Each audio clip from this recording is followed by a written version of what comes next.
thank you for the introduction, Kodo.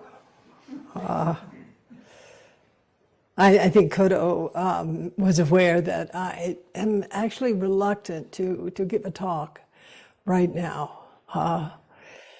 In part that the practice period has been uneventful.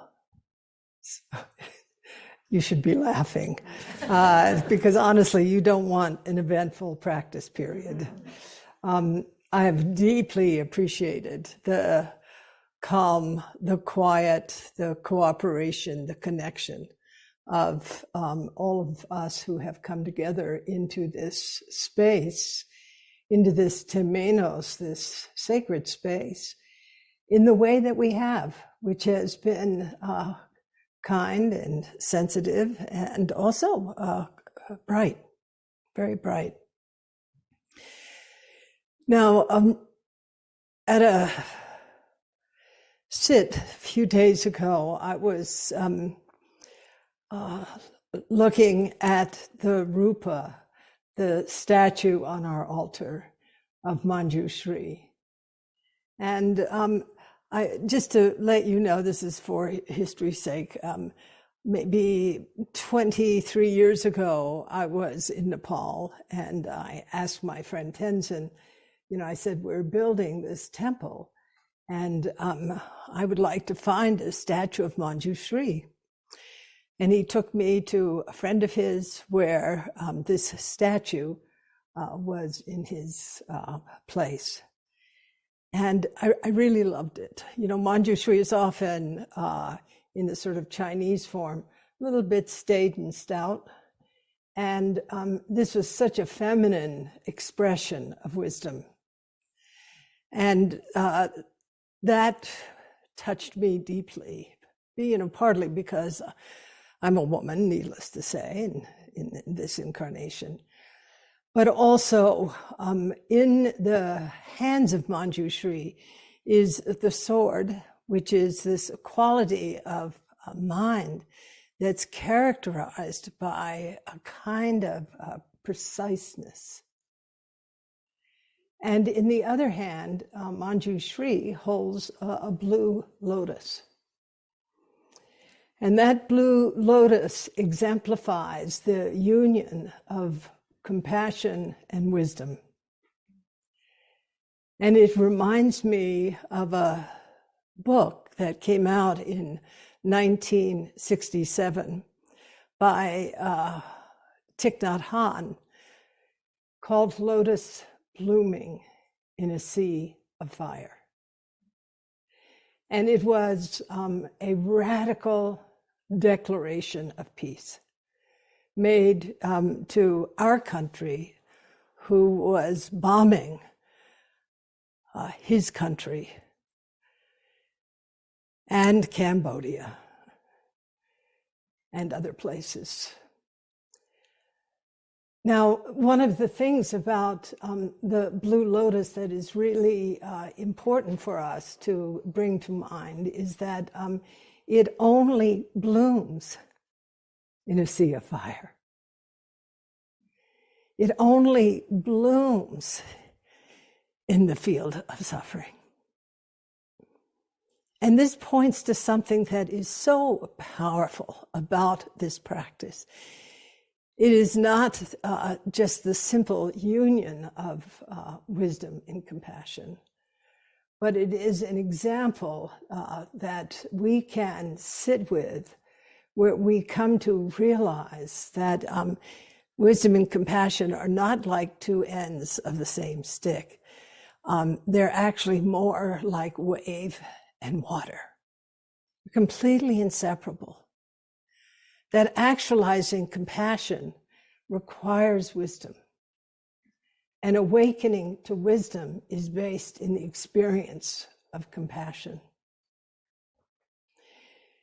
Now, of course, this image is very poignant to many of us today as we contemplate the 32 wars raging on our planet, as we look at the wreck of Gaza, the anger and anguish of Israel, the blistering cold of Ukraine, what is happening in Yemen, Sudan, and in so many quarters. And we are here in this sacred space, in this temenos, in a place where, people have had some upsets. There's no doubt about it. I sit there in the Doksan room and listen to, I didn't like the beans kind of conversation. So it's like,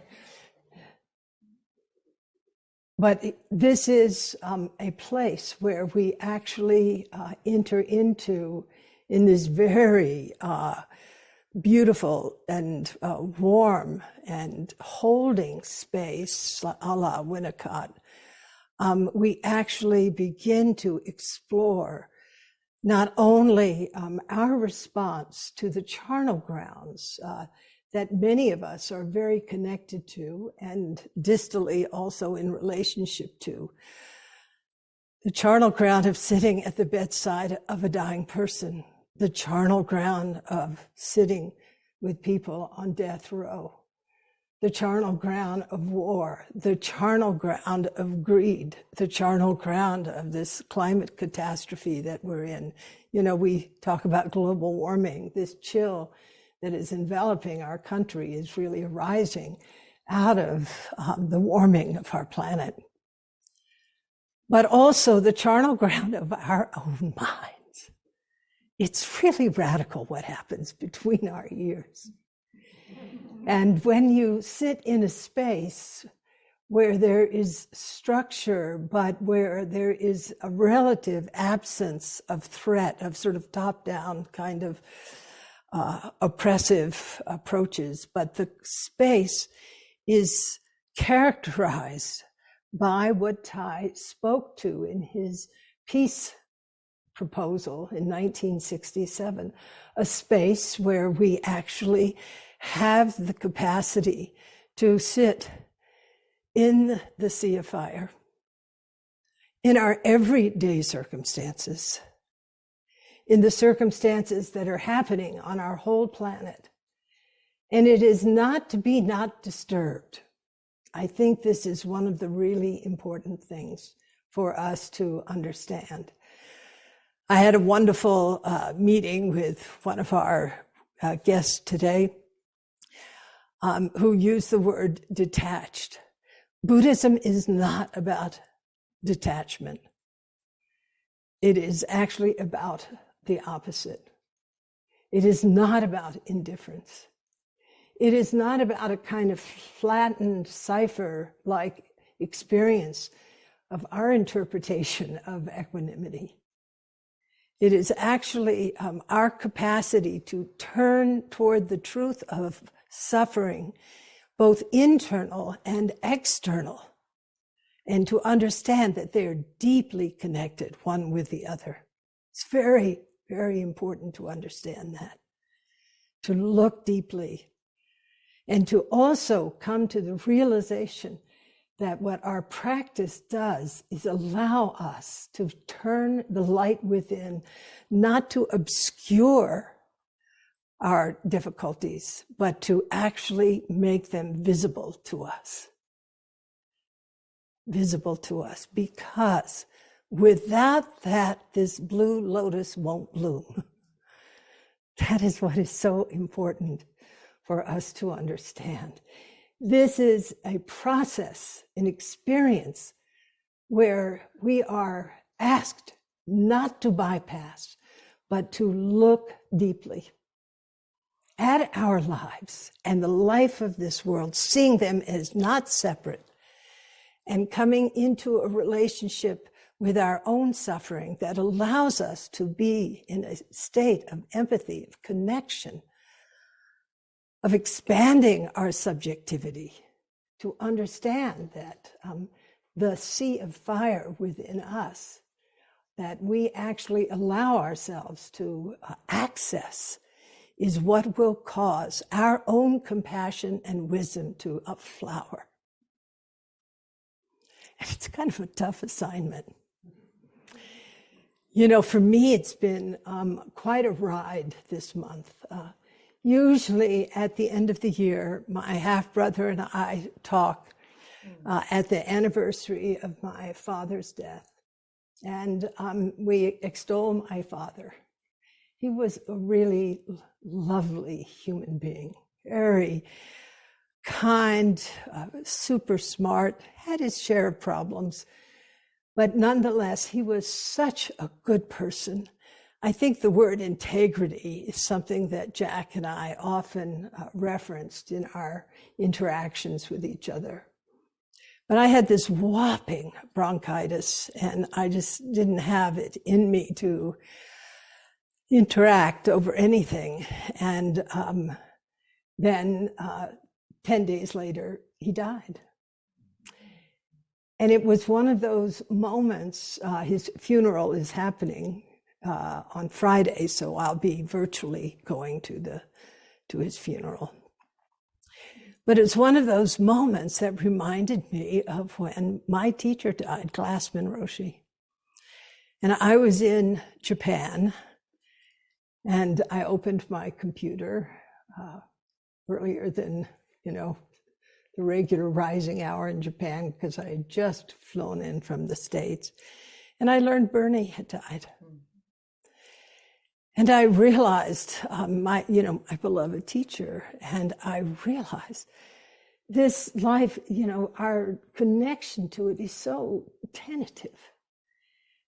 What do we want to do in our life to really awaken so that we can touch the world in a way that is characterized by nonviolence and by care?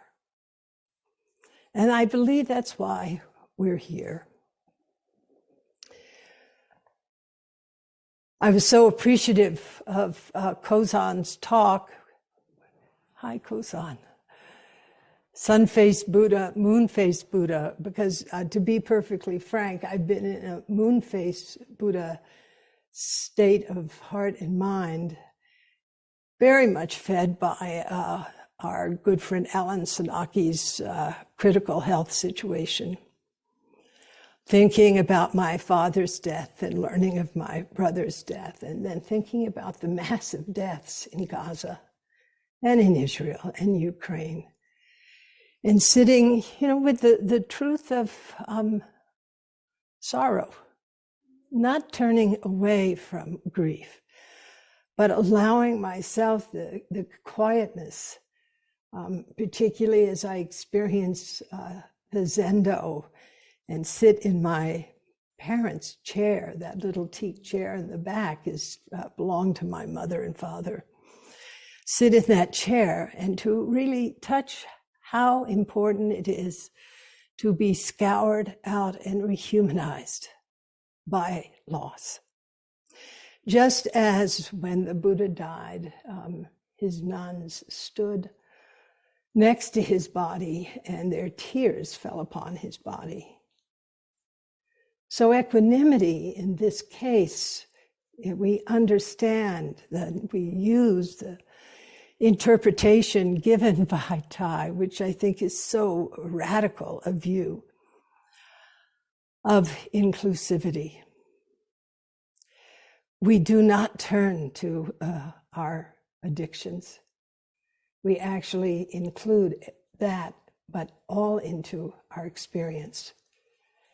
Not using our addictions to obliterate the power and poignancy of our human experience, and also very much in the spirit of Shantideva, to understand that actualizing the spirit of the bodhisattvas is what we are here doing, to greater or lesser degrees.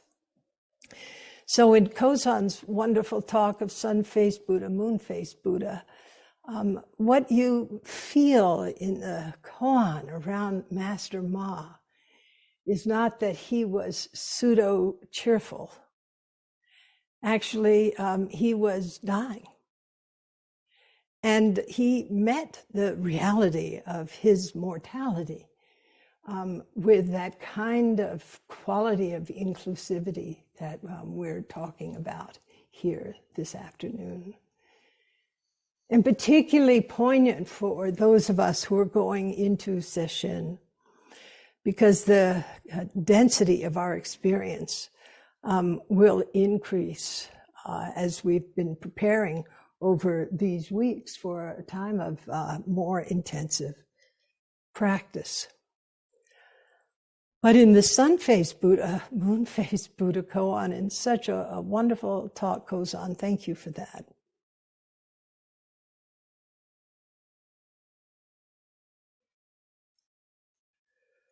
Whatever face is showing up is the face that is showing up, if you know what I'm meaning. Whatever is arising is your reality in that moment. And also the truth of impermanence prevails. It's not all puppy videos, if you will, that we'll turn to cheer ourselves up, so to speak, which I do, by the way. I will confess, I'm a complete victim of puppy videos. So I just, if I'm too moon-faced Buddha, I'll watch a puppy video and I'll sun-faced Buddha myself. But no puppy videos over session, please, right? We just stay with our sun-facedness or our moon-facedness and the feeling of settledness in this place as we sit in this sea of fire of our own transformation, right? The work that you and I and all of us in this space are engaged in. So ultimately, Buddha nature cannot bloom without being in the charnel ground, being in the sea of fire. I mean, it's a tough assignment that we have been given in this assignment to rehumanize ourselves and to actualize the experience of one body or of praticcasamuppada, of interconnectedness, getting past our ego loneliness to the experience of non-separateness from all beings and things. And yet, of course, in the experience of sesshin that we're heading into, a lot can come up for us. For example, I was thinking the other day about the 5 fears. I think somebody was talking to me, they're having to give a talk and they feel, that's one of the Buddhist 5 fears. So it's, loss of mind, loss of life, loss of livelihood, loss of reputation, and speaking before a public assembly. So, that too. And also, that comes up in our experience, needless to say.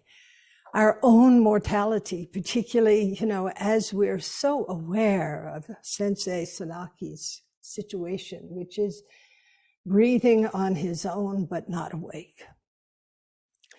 Maybe moving to a skilled care facility, but for the grace of God go I, feeling. Leave me alone, don't save me, as my body is going through its release process. All the things that comes up. Or my brother who died in his sleep. What a merciful passing, perhaps, which reminds me years ago, I was teaching at Harvard on care of the dying. And I will tell you, I asked, how many people want to die in their sleep? And almost everybody raised their hand. That's an option too. It's wonderful. But what comes up for us, sun-faced Buddha, moon-faced Buddha, in the experience of our practice is life. That's what presents itself to us. And there are hindrances that arise for us that I think are really important for us to be aware of as we sit. And I kind of love those hindrances because, needless to say, I'm only partially rehumanized, so to speak. The hindrances still come and dance inside of me. And so, one of the most common hindrances is of sensory desire. It's like sitting in this space and all you can think about is the chocolate in your room, right? It's that kind of grasping that comes actually from dissatisfaction. Like this feeling of there's not enough. And so we mobilize subtle or very direct grasping. Also, ill will arises. I remember in some sessions in my early years, I actually felt vivid ill will toward the doan. Now, the doan is the bell ringer, right? Or the jikido. I would be like, why in the heck are they not ringing that bell, But so often the ill will is actually turned toward our own situation. And it's very toxic for us and becomes toxic for others. And ill will is a really vivid hindrance for us, that we are not good enough. We lack integrity. We're greedy. We loathe ourselves. We haven't met what our parents wanted us to actualize. We're not able to actually show up on time, and etc. And then there's the hindrance that I know many of you, because we've been here for weeks in the schedule, and it's one of my most favorite, but often people have a very adverse relationship to it. There's the hindrance of sloth and torpor. And one of the rich questions that I get asked in Dokusan is like, so, I'm sitting, but I just actually want to sleep, And I say usually, that's fine. Allow yourself to let go. Don't turn ill will toward your sloth and torpor. It is potentially an impermanent state, I hope. I'm looking at Ethan, who has shared his concerns about sloth and torpor.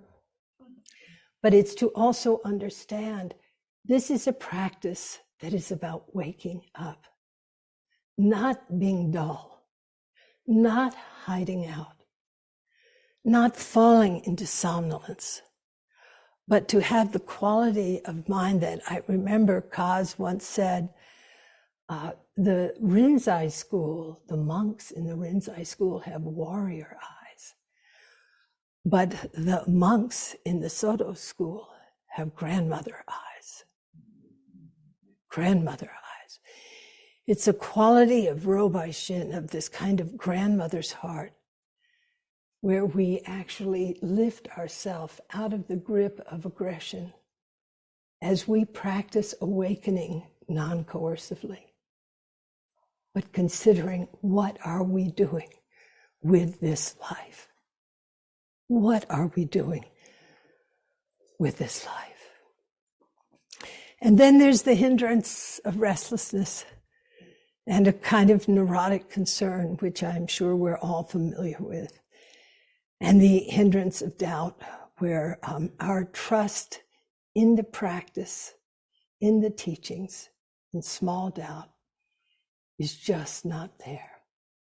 Instead of the great doubt, where you begin to open yourself to that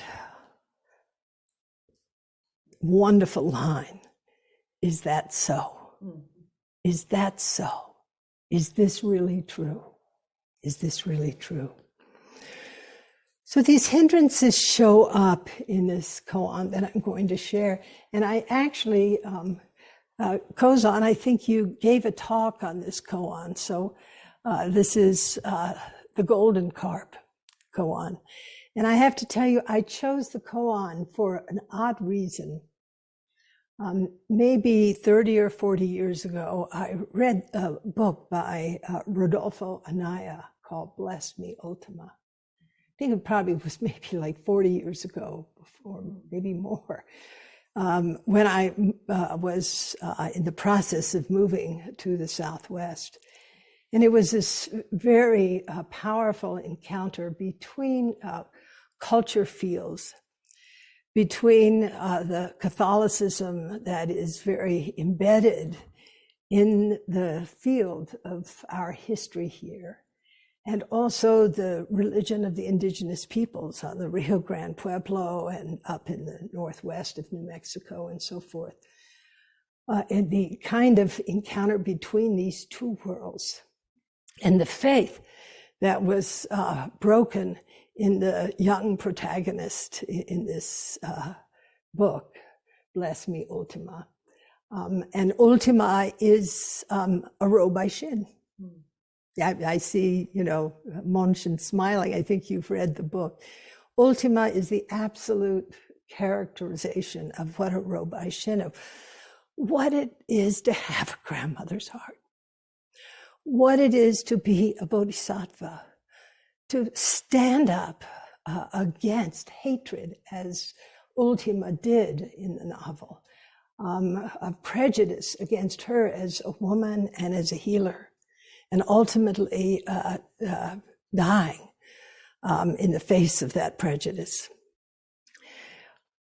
Well, I was thinking about this book as I was kind of considering what koan to sort of sit with in the practice period. And I decided I would look at the film. I hadn't seen the film. And the film is wonderful, by the way. It's on YouTube for free. But the curious thing about the film, and I have to just say, I'm just astounded, because the one thing that totally got my attention and moved me in a kind of way of just sort of like a deep opening was the golden carp.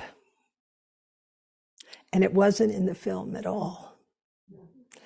But the golden carp represented that freedom of complete liberation in the wild, so to speak. And so I chose the golden carp koan for what I'm sitting with in this practice field, partly because of remembering reading the book and being so inspired, but also realizing that so much mortality is in my experience right now. And the characters in the koan are two great Zen masters, Zhang Shen and Zhui Feng. And there's a very interesting relationship these two have, and that in a certain way, I want to touch into that because for years when I would explore this koan, and let me just say, by the way, we've done something pretty odd here at Upaya. Usually you're given a koan to practice with. We ask you to choose one. So let me just say, this is completely backwards, but no problem. So these two wonderful teachers who became abbots of their different places had an obvious relationship, an obvious friendship. And they, like so many, including Jiao Zhou, of the teachers at that time, and I think about, again, Kozan, when Kozan travels around and he'll go to that Zen center and that Buddha center. Now, that's what the old monks did in China. before they settled into their mountain place. And that's what both of these wonderful teachers did, Sansheng and Zhuifang. And they traveled around and they tested the mind clarity of this abbot and that abbot, and their mind was tested, and they sort of built sort of Dharma strength by gathering the teachings from various quarters and so on. And it's case 49, and it goes like this. Sansheng asked Zhuifang, "What does the golden scaled fish that goes through the net, what does it eat?" All right? What does the golden scaled fish that goes through the net, what does it eat? Well, you remember the next line goes on, right? Maybe. Am I putting you on the spot? Okay. Well, Zhuifang was, he said, "I will tell you after you have come out of the net."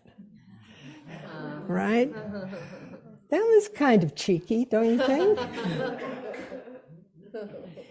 What I wanted to say, I love the spirit. There's a kind of cheekiness, but also there's a sort of, I read it with an absence of aggression. It's like these two guys kind of playing with each other. So Sansheng asked Zhuifang, "What does the golden scaled fish that goes through the net, what does it eat?" And Zhuifang says, "I'll tell you after you have come out of the net." Then Sansheng said, well, the teacher of 1,500 monks. And that's all you've got to say.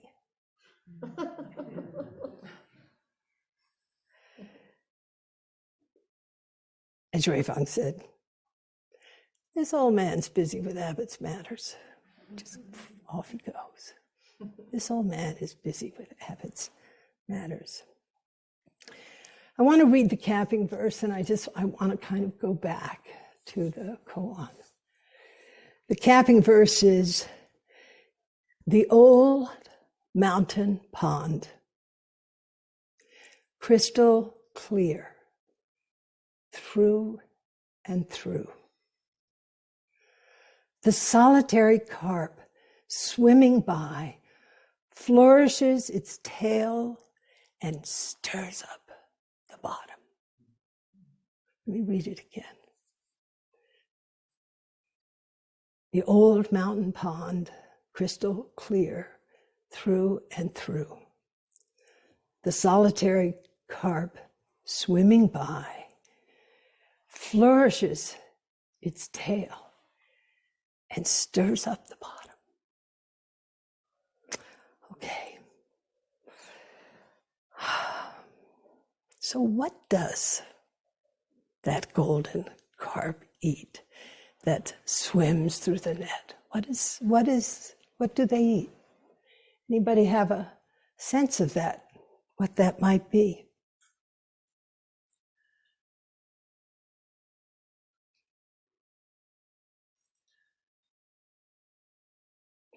Well, I have to tell you, when I was young, the lady who took care of me, Lilla Robinson, and I used to go to these, these sort of bodies of water, sort of like lime pits in southern Florida, and we'd fish for catfish. And she'd cook up those catfish, the sweetest meat. And a catfish is actually basically a carp.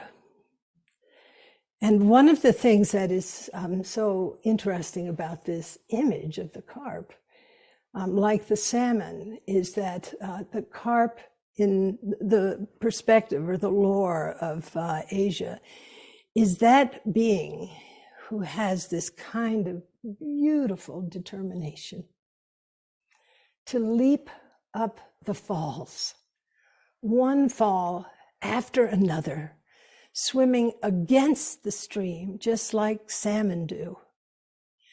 And that upon reaching the source, if you will, at the mountain's top, in this final sort of big effort, but beautiful effort, the carp transforms into a dragon. And the dragon, of course, is that archetype of awakening.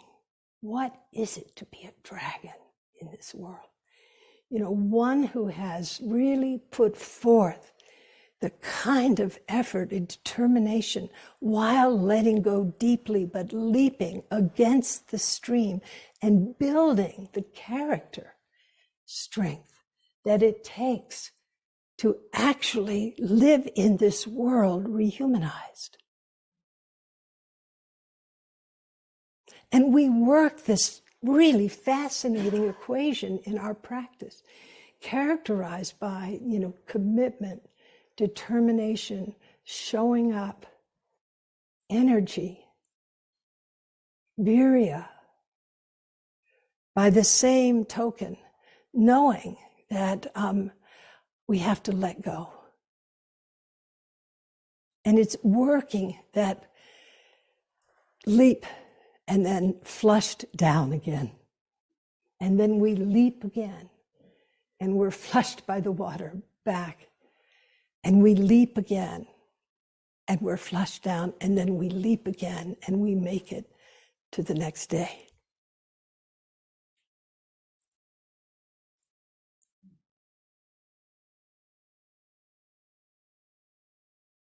So we use this image of strong back, soft front. The point is not in this practice to build ego, you know. It's actually about strengthening our character. It's about living our vows. It's about staying the course. It's about touching the truth of the obstacles, the ill will, the torpor, the sensory desire, the hindrances that come up in our lives, honestly and deeply, and not turning away, but like the blue lotus blooming in a sea of fire, understanding these challenges that we experience in the context of our practice are in fact the invitation for us to awaken. Lotus blooming in a sea of fire. What does the carp eat, the golden scaled carp eat, who swims through the net? What do you think they eat? They eat shit. That's what they eat. They're bottom feeders. They feed on detritus. They don't just say, let's take the garbage out. It's more like Wendy and her compost pile, right? Are you willing to turn that pile, to plunge that pitchfork deep into the compost and to turn it and to add whatever nutrients are needed, the nutrient of brokenheartedness, the nutrient of compassion, the nutrient of determination, as this breakdown is happening of the ego, which is so threatened by deconstructing experience that we have in practice. And it's exhausting for many. Because not only are the hours somewhat long, but let me tell you, this is a merciful schedule. I have lived in other Zen centers. 3 a.m. wake up. Thank you, but no thank you. I've aged out of that. 11 p.m. last sit of the night. No, thank you, not anymore. But anyway, building that determination as an inner experience, not about ego, but what will it take for us to meet the world that we have co-created in our time? It's gonna take a thing or two, I think. Now, this exchange, I just told you what the golden carp eats, right? I learned that fishing for catfish in Florida when I was a young person. But this exchange between our two masters is interesting. Zansheng saying, the teacher of 1,500 monastics, and you can't say a turning word, right? And Shui saying, or Shui Feng, the old man is busy with abbot's matters. And this is very critical. Oops, sorry. This is a very critical piece because Shui Feng is in the net and he's fine there. Do you get it? He's fine. He's got it covered. There's no problem. The old man's busy with abbot's matters. He's in the net. It's not a problem. Sun-faced Buddha, moon-faced Buddha. Thank you.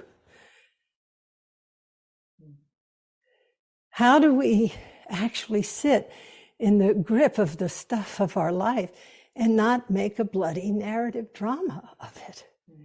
Sun-faced Buddha, moon-faced Buddha. Master Ma's dying. No problem. Shui Feng, no problem. I'm busy with abbot's matters. And he and San Sheng have this, Shang San, have this wonderful kind of exchange. I don't think there was a put down between the two. For me, it's more like a play between the two. Ah, yes, the old man is busy with abbot's matters. Now, just in being respectful about time, I'm going to just say a few things about the verse, and then we're done. So this old mountain pond, this is that quality of mind and presence that's characterized by simplicity, by depth, and the feeling of ancientness. Ancientness. You know, this kind of deep dropping down into this mirror-like wisdom. In the humility, it's not, you know, the whole ocean. There's a kind of intimacy and humility that is at the very heart of our practice. Crystal clear through and through. Totally clear through and through. In this intimacy and clarity and ancientness. The solitary carp swimming by flourishes their tail and stirs up the bottom. And stirs up the bottom. And this is saying, do not fall into trance in this practice. Flourish your tail. Stir up the bottom. Let your store consciousness be open. Let the stuff that has not surfaced finally surface through the courage that you have to sit in your sea of fire.